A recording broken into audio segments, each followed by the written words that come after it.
Geeks and geekettes, ladies and gentlemen, boys and girls, comic book fans the world over. It's time once again for Ask Chuck Dixon, your opportunity to ask me, a world famous, world renowned, world esteemed, prestigious writer of comic books. You can ask me any question you like, and I'll tell you all about what it is I do for a living. And what I do for a living is I write those damn comic books. So, hey, if you haven't subscribed, please do so. You know the drill. Hit the button below. If you have subscribed, thank you very much. If you're feeling particularly ambitious, you can head over to Subscribestar. Put in my name, Chuck Dixon, and help me out. It helps fund this channel directly, as well as pay the artists on many of my special independent projects, like My Sister Suprema and Something Big. Okay. Andy Openshaw asks, I have a question for your Ask Chuck slot. If you got asked, would you write a Mac Bolan Executioner comic or perhaps a team up with the Punisher? I've never been a big fan of Executioner. I read some of them, and you know they're fun, but they're not as dark and noirish as I would prefer. It's certainly not as dark and brutal as Frank Castle, and I like my vigilantes dark and brutal. There's something a little too, I don't know, clean cut about the Executioner. There's something, I don't know. It doesn't grab me. A series I prefer is The Destroyer, because there's a sense of humor. It's kind of a hip sense of humor. And Remo Williams' moral compass is set at about the same place Frank Castle's is. He doesn't care who gets in the way, who he has to hurt in order to accomplish his goals. And now, as far as teaming up two vigilante characters, Mike Baron and I have actually worked on something like that, which I guess Mike, I'm going to leave it to Mike, since he was the driving force on the project. I'm going to leave it to him to announce it, but I'm just going to tease it here that Mike and I have written a team-up project of our own. So there you go. Ian Potash, I want to comment on something you don't seem to get enough credit for: writing interesting henchmen. Part of Bane's strength in Nightfall comes from his supporting cast: Bird, Zombie, and Trog. It's a great bit of continuity that they stuck around long enough to feel like fully realized characters with unique personalities. Well, thank you. I appreciate that. Great henchmen goons can elevate any villain. RoboCop, Commando, even Batman 89 had great goon lineups. What are some of your favorite henchmen in books or movies? For me, Die Hard represented it represents something to me, in that you had the main villain, Hans Gruber, but then he had his army of henchmen, his small army of henchmen, and each one was drawn in enough so we would recognize them later. So when Bruce Willis is mowing them down with machine guns and blowing them up in balls of fire, we know who's dying. We've built up an enmity for the people that he's killing. We've gotten to know them, and this, to me, that's the perfect way to present a gang of henchmen. They have to be unique and have some kind of personality, something distinctive about each one of them, so it matters when they're knocked off as the hero goes through his paces. Now, as far as favorite henchmen, Baldric from Blackadder has to be one. He's loyal, he's steadfast, he's not terribly bright, and he's willing to take a lot of punishment. And he's one of my favorite characters in any kind of fiction.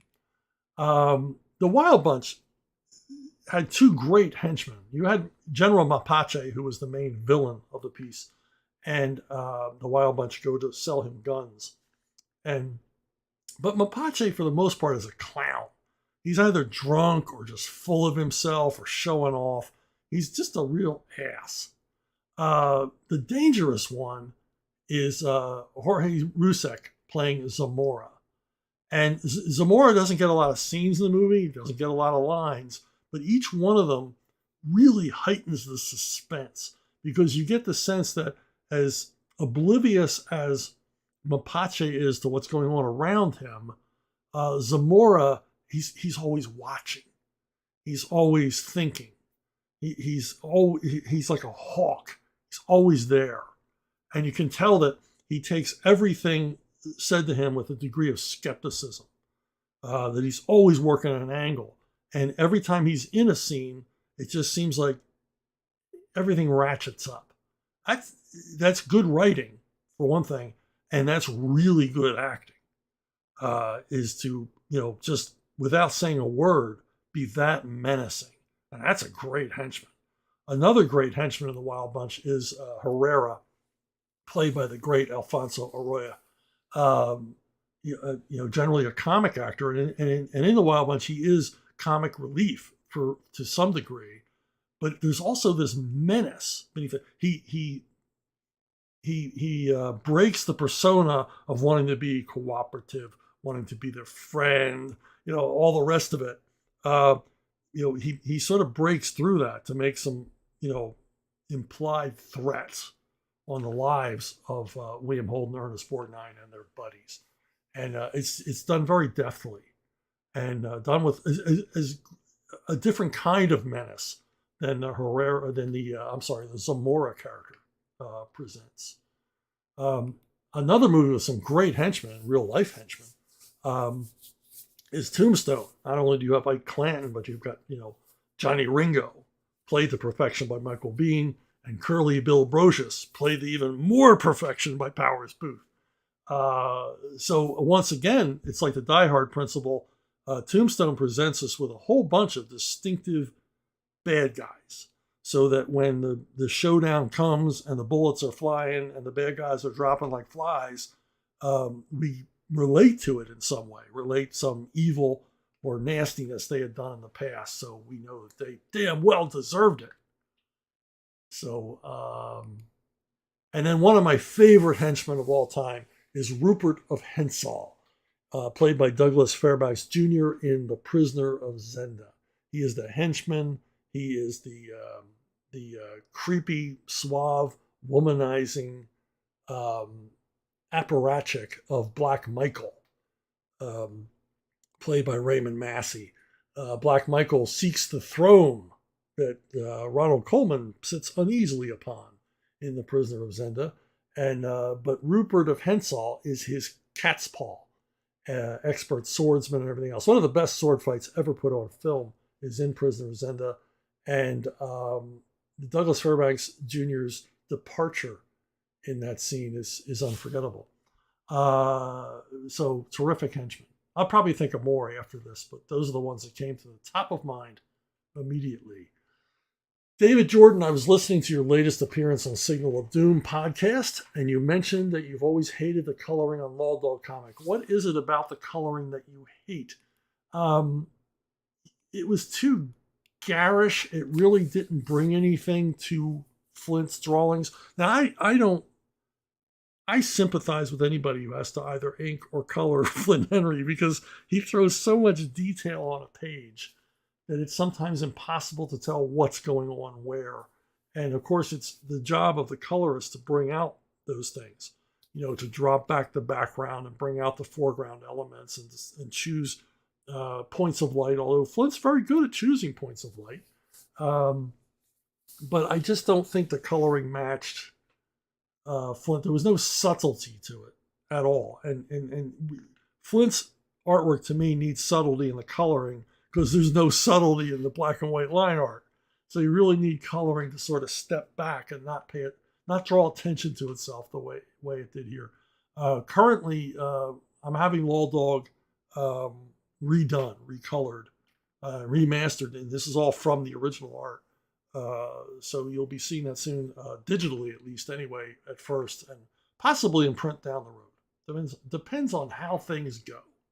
But thanks for bringing up Law Dog, one of my favorite series I've ever worked on. Josh Reed. Just started reading the comic book of The Eye of the World, and I'm enjoying it quite a bit. How did you swing the chance to adapt it, and do you have any fun stories about writing it? I don't have a lot of fun stories, and how I got it was I was working at CrossGen. I was under an exclusive I could only work for CrossGen. And as CrossGen's fortunes began to fade, as it was apparent that we were heading toward bankruptcy, we were released from our exclusive contract so that we could seek work elsewhere. And when CrossGen announced this, they basically announced that, hey, there's a whole bunch of freelancers in the wild now. And publishers showed up in person in some cases to hire as many of our artists away as possible. And the Devill brothers, who had gotten the license to do Robert Jordan's fantasy novels as comics, approached me and asked if I was interested. And at that point in time, with CrossGen folding, I knew pretty soon I wasn't going to have any work. So I said, yes, I will. And I think I got it on the strength of the Hobbit adaptation I had done. I had adapted J.R.R. Tolkien's Hobbit, and it was a worldwide bestseller. Again, largely because of the release of the Lord of the Rings movies. So my name was kind of at the top of the list for guys to adapt fantasy work, and I got it. Did I have any fun? No. I didn't have any fun.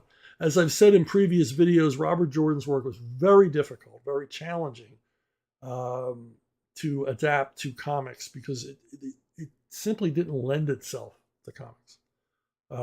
So I had to do a lot of finagling to get it to work as a comic book. Now, I could have just phoned it in and did a direct adaptation and just had characters talking and talking and talking, or walking through the woods for page after page after page after page before something happened, and then have everything happen in the final issue, the way the novels are set up. It just doesn't work in comics. It works in prose. Obviously, Robert Jordan is a best-selling. These things are best-selling. They're huge. They're huge-selling books worldwide. And that works in prose. It doesn't work in comics. And that was my job, and I did it as well as I could. But I can't say any of it was fun. Parappa the Rappa. Or is that Parappa the Rappa? Massive fan of Nightwing and your run on the character. I wanted to know, seeing as a core struggle for the Nightwing was earning equal respect as Batman, and given the nature of superhero comics and combat, was there ever any intent of a particular moment within your run crafted to show Grayson's parody to his mentor as far as martial arts prowess? Thank you for your consideration. Well, given that our only guidelines for Scott McDaniel and I going into Nightwing, our only guidelines given to us by Scott Peterson was that we create a new town for Nightwing to inhabit, and that town be named Bloodhaven. Name was picked for us. And also that every issue be a Jackie Chan movie. And so Nightwing's martial arts prowess was on display from the very outset. The very first time we see him, he's in the middle of a empty hand fight. And pretty much went from there. And I think we showed that Nightwing was, in almost every way, Batman's equal in fighting skills. But of course, Batman is Batman. He's top of the bill. So he gets the top slot in the Bat family as a fighter. But Nightwing ain't no slouch. And I showed in many, many occasions, not only in Nightwing's own comic, but in his different appearances throughout the Bat titles, that this guy could kick ass with the best of them. So I point you to that helicopter chase that in one of the earlier issues of Nightwing that Scott McDaniel did, so you can see Nightwing's full athletic and martial arts abilities on display. My Milos Militek, I hope I got that right. Batman Vengeance of Bane #1 cover is printed without the CCA stamp, but issue 2 had Comics Code Authority stamp. Brilliant Glenn Fabre covers on both, by the way. Do you have any insight why that was? Did CCA have an issue with a particular scene or the comic in general, considering it's set in a brutal prison? I read it as a pretty dark origin story for Bane. You know, in all these years, no one has ever pointed out to me that the Comics Code did not appear on that cover.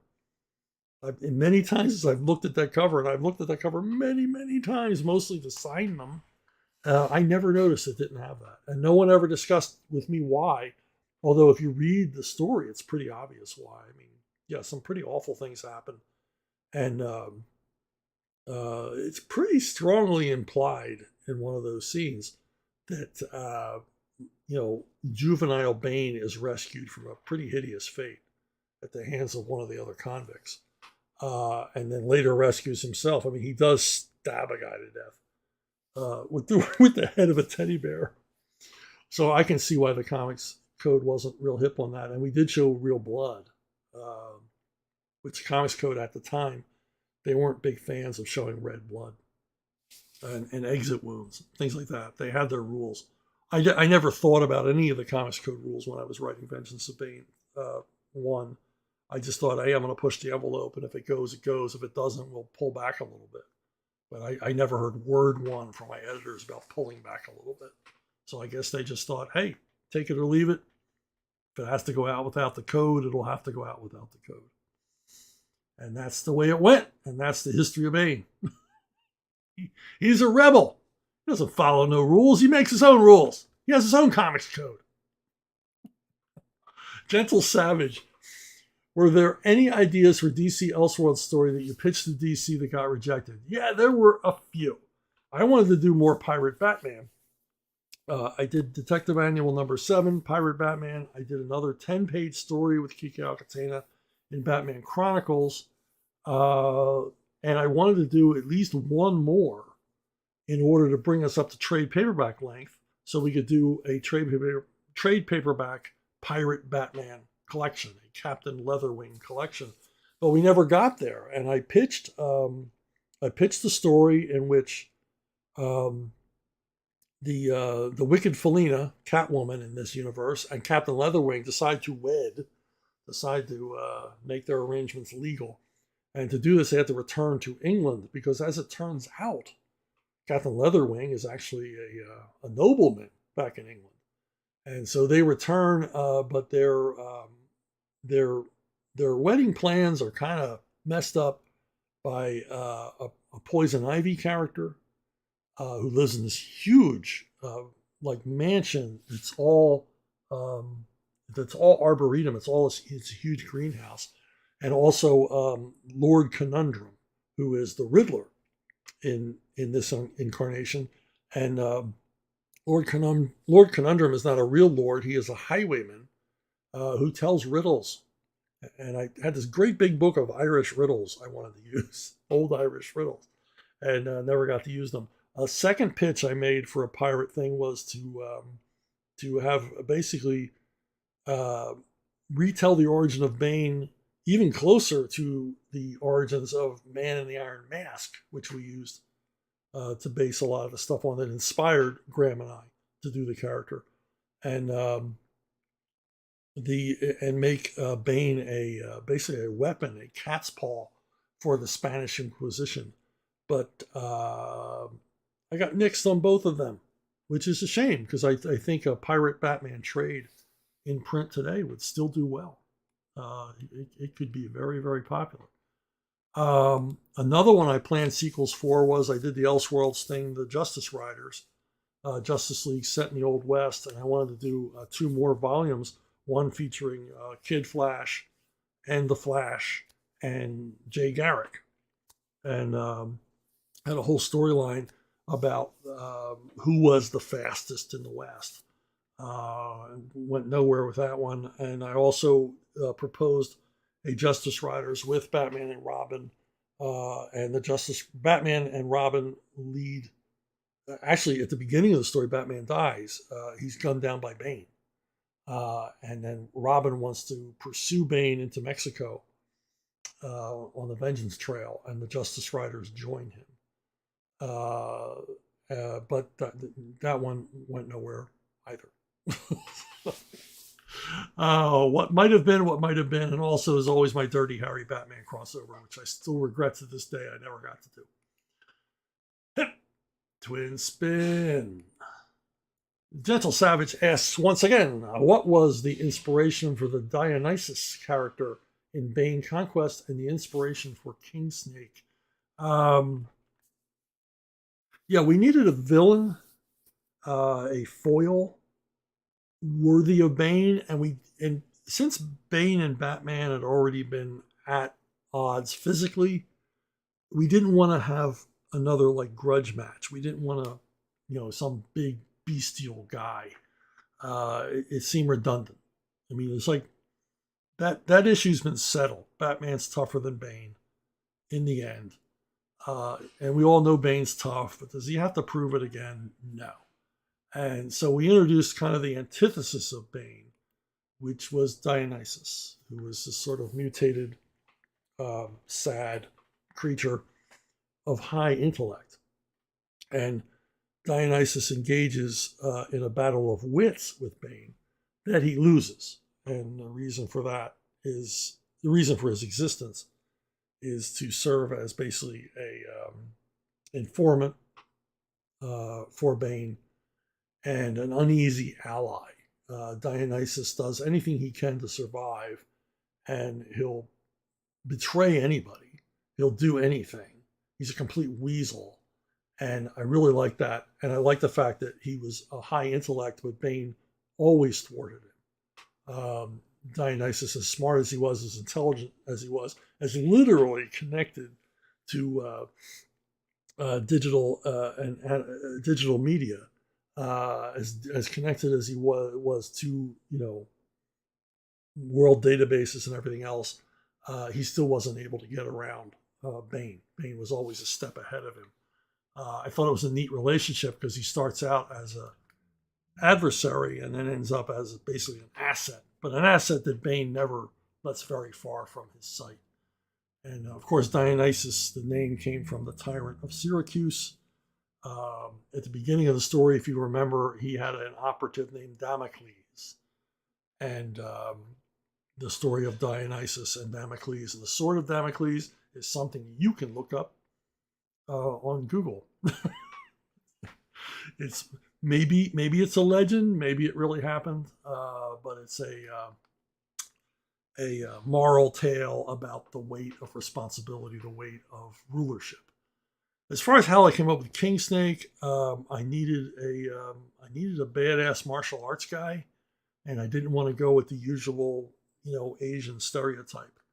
So I went with this dude, who was an English guy who made a fortune in Hong Kong and was sort of an Orientalist, and an Anglo fascinated with all the things about Asia. And I just thought, this effete elitist dude who was could kick your ass too. What's more infuriating than that? A snobby guy who can back up his snobbery. And boy, he couldn't wait to see Robin put him down. All right, next one. Ryan Howard. I know you generally dislike magic and supernatural elements in stories, but what are your thoughts on elemental westerns like Pale Rider or High Plains Drifter, where it's heavily implied the protagonist is a spirit of vengeance returned from the dead?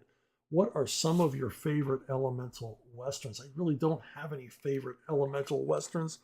High Plains Drifter, yes, it is certainly presented that the Clint Eastwood character wanders in off the desert, although it's left open to speculation that perhaps he is the twin brother of the man who was killed in the town. The question remains, why don't the residents of the town recognize him? Because he looks exactly like the guy that they saw whipped to death. And when they did nothing. I think this was more Eastwood's take on High Noon, sort of twisted, dark take on High Noon. It can be implied because he wanders out of the heat haze of the desert and wanders back into it at the end, that maybe he was a phantom, maybe he was never there. But I think that's just presentation. I really do think he's the twin brother of the sheriff who died that fateful night. Pale Rider is more problematic for me. Yeah, it has some sort of mystical, weird elements to it. But what bothers me more about Pale Rider is that so much of it is lifted from Shane. The basic plot structure and even some of the events in the story are right out of Shane. I really don't know why Clint Eastwood did that. Why he couldn't have, as he did later on, by a much better Western screenplay, Unforgiven. And as much as I love a Clint Eastwood Western, I kind of wish he didn't waste his time with this one. It's just not that good. It's kind of all over the place. Twin spin. Ba-boom. Ryan Howard again.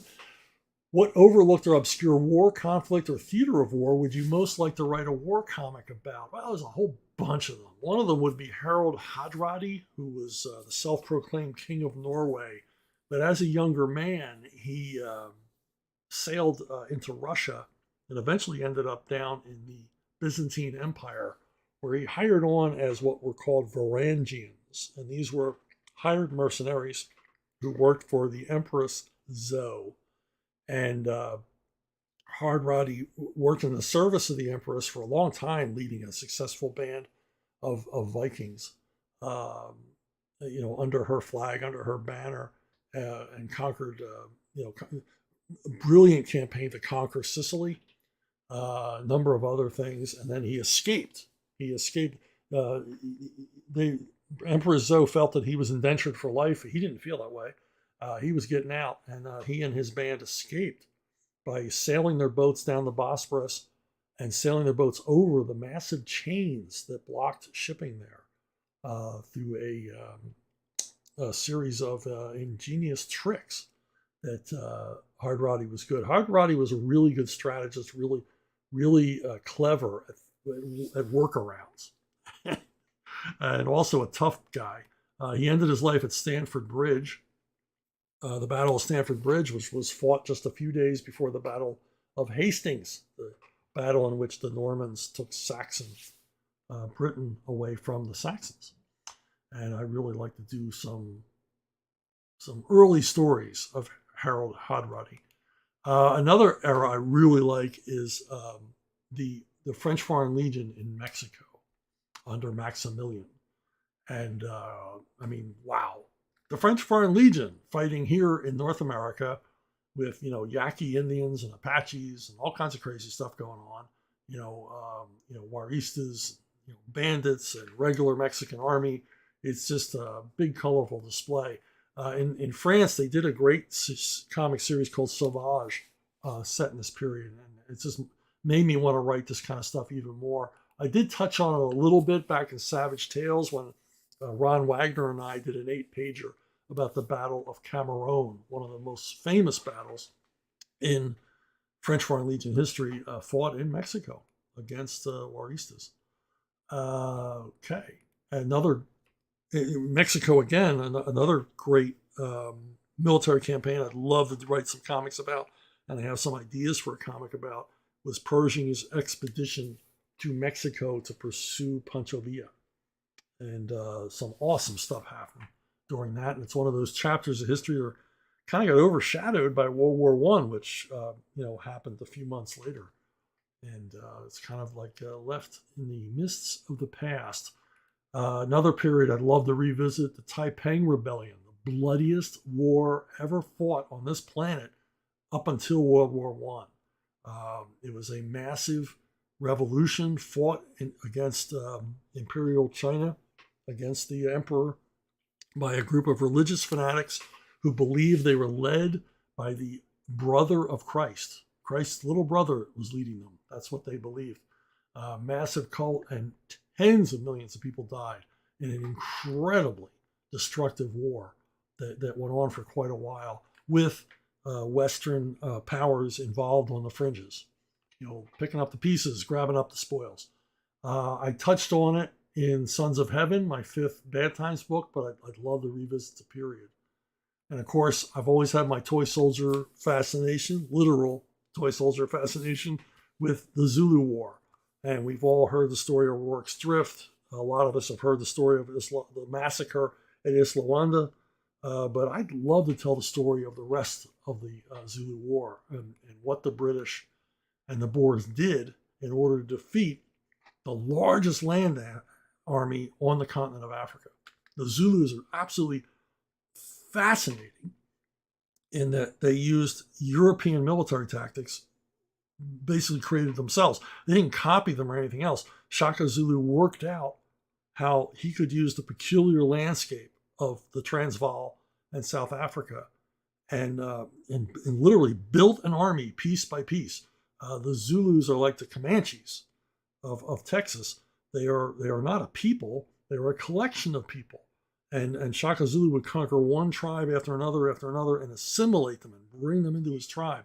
And he was able to launch, armies in regiments and units with strategies and tactics and drills and everything else, the same way a European army would be fielded.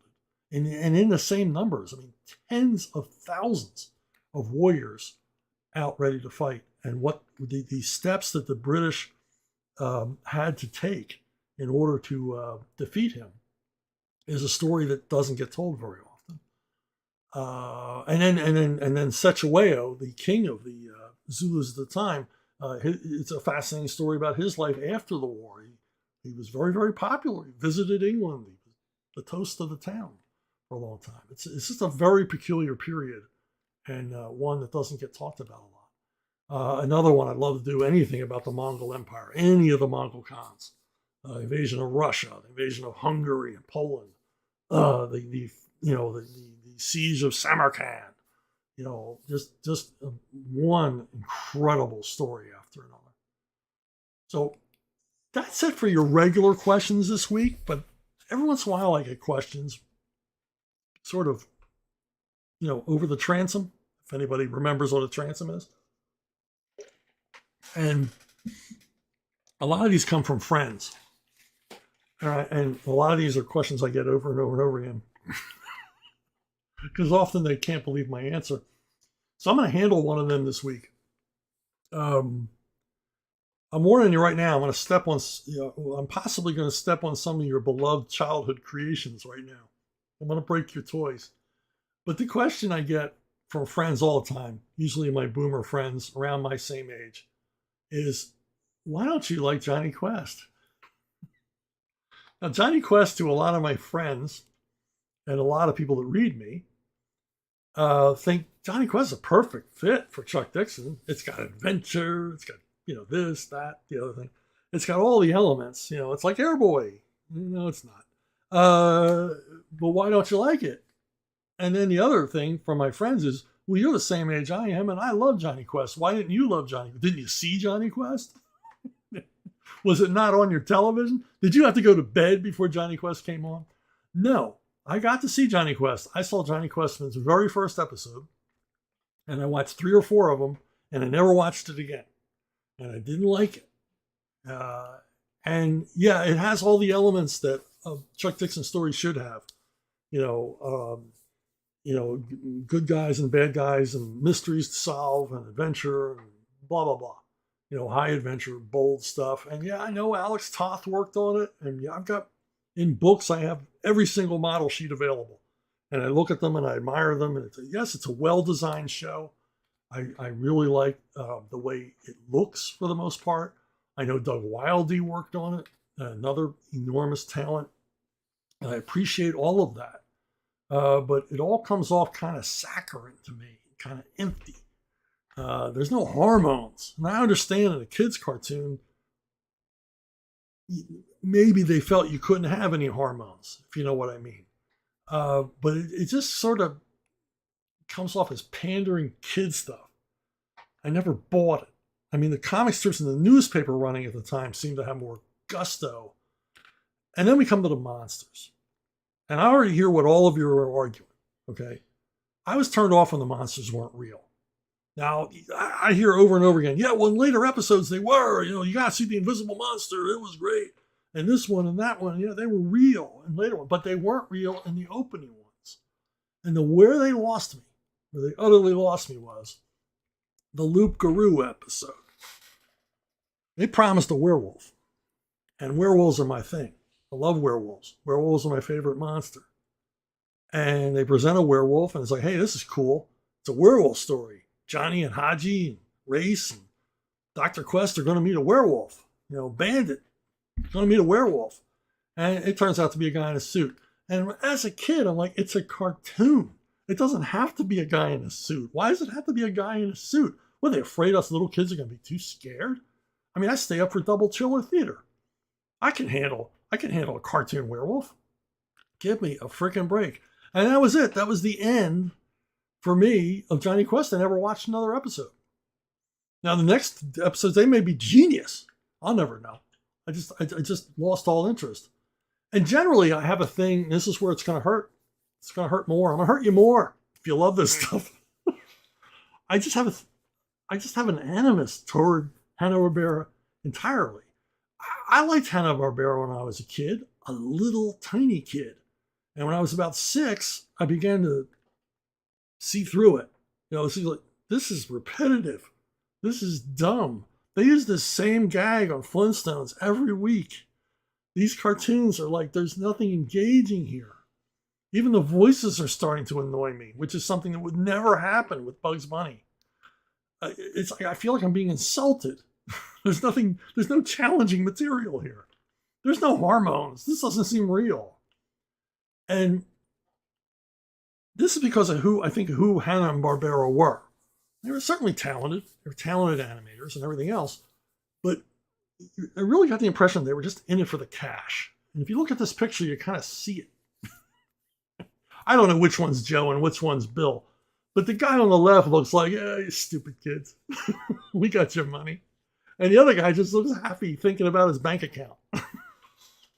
They don't look like, Walt Disney, when he would hold up a Mickey Mouse doll, looked like he was in heaven. And he probably was. These guys just look like, yeah. And after this, we're going to, fly off in our Learjet. That's just my impression of Hanna-Barbera, and it's kind of borne out by their history. They started at MGM doing Tom and Jerry cartoons. They did Tom and Jerry cartoons for years. They won Academy Awards for doing Tom and Jerry cartoons. And this is against stiff competition from Disney. And they deserve them because, even though they were silly cat chasing a mouse cartoons, they were inventive. They were well produced. I mean, just beautifully produced, beautifully animated, backgrounds all well done, just seamless, fun entertainment. Music was great, blah, blah, blah. Just these were good, solid Hollywood cartoons, great stuff. Then we move into the 50s and, budgets are tighter, not as many people going to the movies, and they start doing the limited animation thing. They start making the animation look cheap. But instead of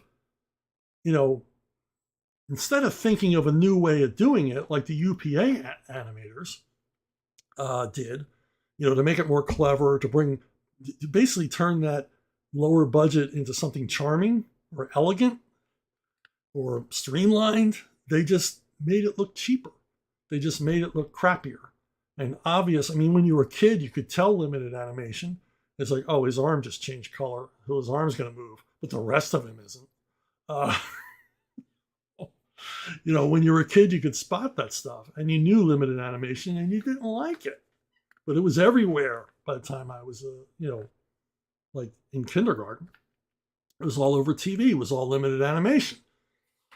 And it was tired stuff. It just wasn't clever. Everybody phoned it in. I think even worse. I'll get into that in a minute. And it never, at Hanna-Barbera, it never really got any better. It's like they didn't want anything better for themselves. So they just end up creating, one note, cardboard, lifeless, flaccid characters, just doing the same jokes and the same gags and the same voices over and over and over and over again. It's like, they thought, the stupid kids, they don't know. And the stupid TV stations buying the stuff, they don't know. They don't know that, what do they care? And it's remarkable to me, and I just found out why this was, is for me, the only creation Hanna-Barbera ever did that came to life for me was the Jetsons. And the Jetsons was in it for most of its run, it only ran one season, was smart. It was inventive. It had something to say about the world to come, which in a lot of cases is still accurate. People leading sedentary lives, people relying too much on gadgets. I mean, it's more so true today than it was in the early 60s when the Jetsons premiered. And there's also a dark element. an undertone to the Jetsons. There's mentions of curfews. And when you see the police arrive in a Jetsons cartoon, they're a bit on the Judge Dredd side. They're very authoritative. They're not funny.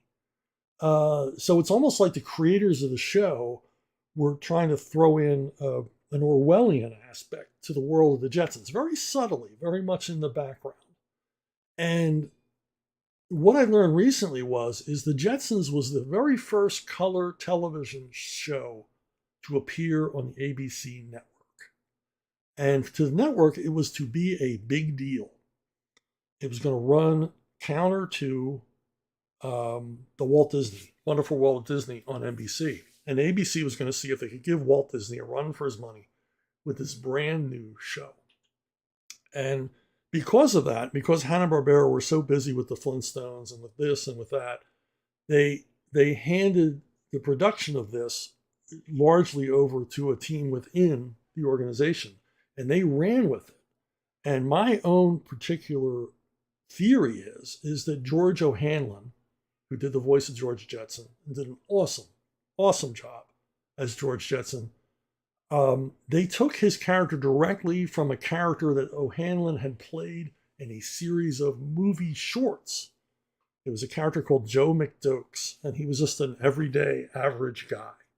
And he was in a series of very, very successful movie shorts at Warner's for years and years and years. And they brought him on Jetsons because they thought he's got a pleasant voice. He's got a great comic voice. And he's great at getting angry and getting aggravated. So he's perfect. And it's a much better voice, I think, than Fred Flintstone's. The other thing the Jetsons had going for it wasn't lifted from another show the way the Flintstones was obviously lifted from the Honeymooners. And I think because Joe and Bill weren't paying a lot of attention to the Jetsons, these guys were allowed to get away with stuff that they normally would have been told, no, you can't do that. And why would Joe and Bill do that? I don't know. I'm going to go back a little bit in animation history here. The Fleischer brothers, Max and Dave, were the main competition for Disney in the 30s and early 40s. They were doing the experimental stuff, the three-dimensional backgrounds and multi-plane animation, all these things that Disney would, kind of get to later, but the Fleischer brothers were experimenting with it first. And if you don't know the Fleischer brothers, well, you know their product. They're extraordinarily successful, the series of Betty Boop cartoons. They're the ones that did those awesome 1940s Superman cartoons. And, of course, Popeye. Popeye was a popular comic strip, but the Fleischer brothers brought Popeye to the movie audiences, and the effect was enormous. Incredibly successful, incredibly popular animation studio that only fell down when they moved into feature films, and the feature films failed. And so the Fleischer brothers never really recovered from that. But they worked in these massive animation studios down here in Florida. They weren't in California. They worked down here in Florida. And the thing about the Fleischer studios was they had a story department. They had writers. They had animators. They had all the rest of it. But the other thing they had was they had Dave Fleischer. And here's Dave featured here. And he's showing off one of their famous, 3D animation effects. You got to see old Popeye cartoons to see these things. It's astounding, even today, that these guys could do this in animation, working frame by frame, cell by cell. But what Dave would do was he would always be in the animation studio, constantly in the animation studio, walking up and down behind the animators, looking at what they're doing, looking over their shoulder and everything else, and saying, look, do this. That'd be funnier. Make this kid do that. Make this guy in the background do this. Do this, do that. And then he would say, well, what's the line here? And they would say, well, here's the line of dialogue. Well, what if we could add a line? Well, you can't add a line. It's already been animated. The lips aren't moving. Doesn't matter. We're going to add a sotto voce line. And if you've seen Popeye cartoons, you know Popeye's always muttering to himself. That's all Dave Fleischer. It's like, well, what if he said this? What if Bluto said this under his voice? And all the funniest lines in the Popeye cartoons were added post-production by Dave Fleischer. And, not by him, by the voice, Jack Mercer, the voice actor, but but Dave would be the inspiration. What would he say here? Couldn't he say something funny? And, so it was always Dave Fleischer behind the scenes, like, let's make it funnier. Let's make it busier. Let's make this gag work better. Let's do this, move this over here. And that's what really made the cartoons. And it gave them like this manic energy where, the base animation is done, but it's never done because Dave can always go back in there and tune it up a little bit. And I always got the impression that the opposite happened at Hanna-Barbera. That Bill and Joe were wandering up and down the animation stands and wandering through the story department saying, that's too interesting. That's too funny. Children won't get that. Make it dumber. Make it stupider. Oh, you want the story to make sense? What the hell with that? we want to fit in more commercials. And I always got the impression that was it. And that's the only explanation for the vapid bunch of nonsense that they would turn out. It's just sad. Now I'm going to make it really sad. I love the Venture Brothers.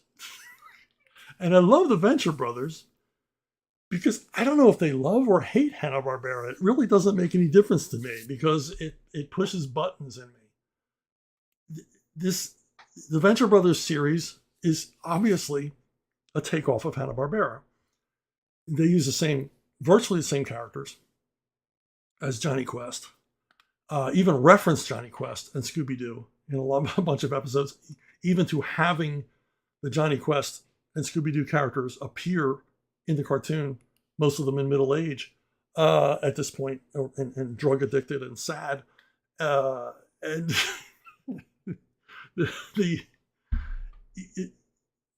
what I like about it is that they do Hanna-Barbera, but they do Hanna-Barbera 1 better.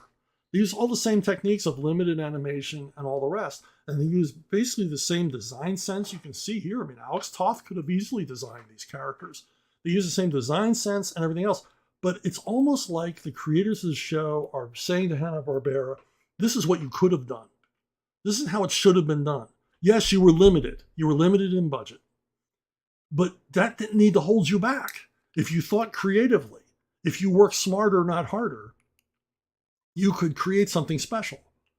And if you watch Venture Brothers, and some of these episodes I watched numerous times just to admire how they set it up. I mean, the workarounds, because there wasn't a big budget on Adult Swim for these things.